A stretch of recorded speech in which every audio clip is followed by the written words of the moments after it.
us now to continue this conversation, Republican Senator from Oklahoma, James Lankford. Welcome back, Senator. Thank you. Good to be back again. Okay, so let's talk about the fallout from the tariffs. You heard some of the folks that are worried in Williams reporting there about what's going to happen to their businesses. Reuters summarizes the last few days this way. In a matter of days, the president's imposed heavy tariffs on the world, made an abrupt U-turn on his decision, and intensified a trade war with China. Stocks globally have shed trillions of dollars, and world markets have gone into a tailspin. The U.S. dollar is also taken a hit. So we're in a 90-day pause now. What needs to happen in that pause? So really what has happened is the stock market did have a shuffle for about 48 hours and then had a really great week at the end of this. So last week was a very good week for the stock market.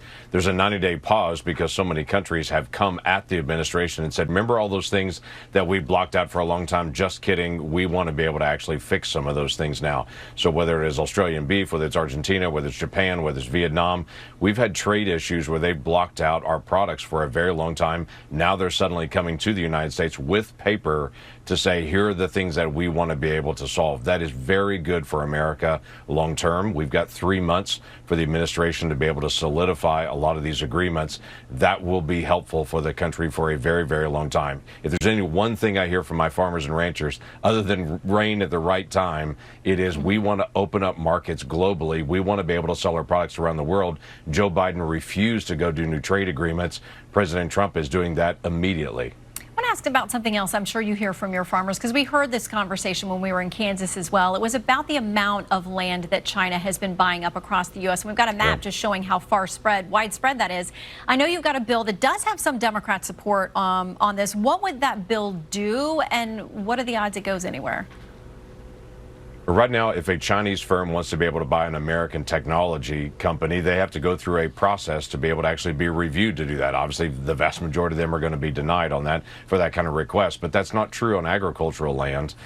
If they want to buy ag land, they could buy ag land anywhere they want to be able to buy it. So that's something that we think we should have what's called a CFIUS review for those entities, North Korea, China, Russia, Iran. If they're interested in buying land in the United States, it's probably not because of anything helpful to us as the United States. So we want to have a basic review on it, to not have a total prohibition to say it could never ever happen at any time. There may be some situation at some point, can't imagine what that would be, but there might be, but it would at least put the hoops in place that they've got to actually be checked on that before they go through the process. We have seen it all over the country, and we know it is a real threat to the price, to in our state dealing with water and electricity and all the things, Chinese immigrant labor that comes in, often illegal immigrant labor that comes in to be able to work these facilities. So we want to be able to make sure that doesn't happen in the future.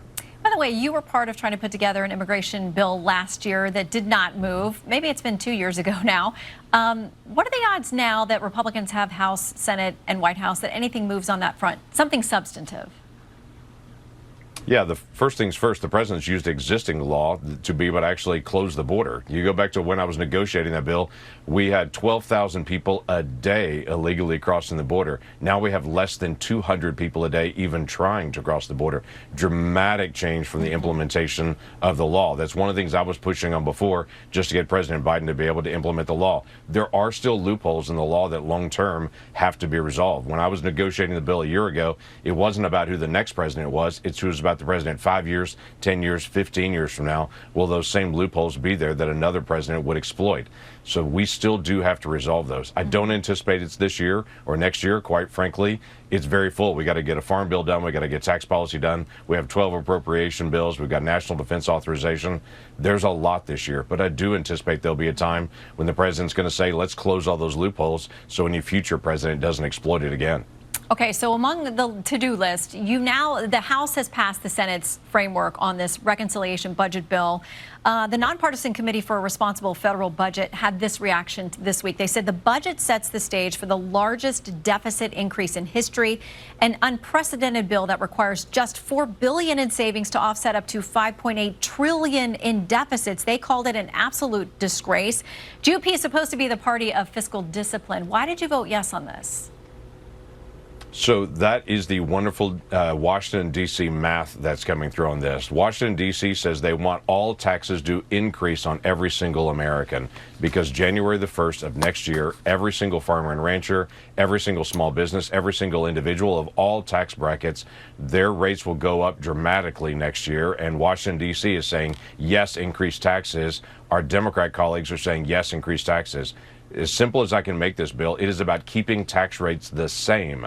But in Washington, D.C., if you keep tax rates the same and don't increase them, they call that increasing deficits. What we want to do is decrease our spending, get rid of all the waste that's out there in spending, and we want to be able to maintain a good economic policy that we have currently right now. President Trump's 2017 tax bill led to an incredible increase in economic activity in the country and actually dramatically increase the amount of revenue coming in. As people make more money, they pay more taxes. That's a better way to do it than just jacking up tax rates, which will definitely increase inflation.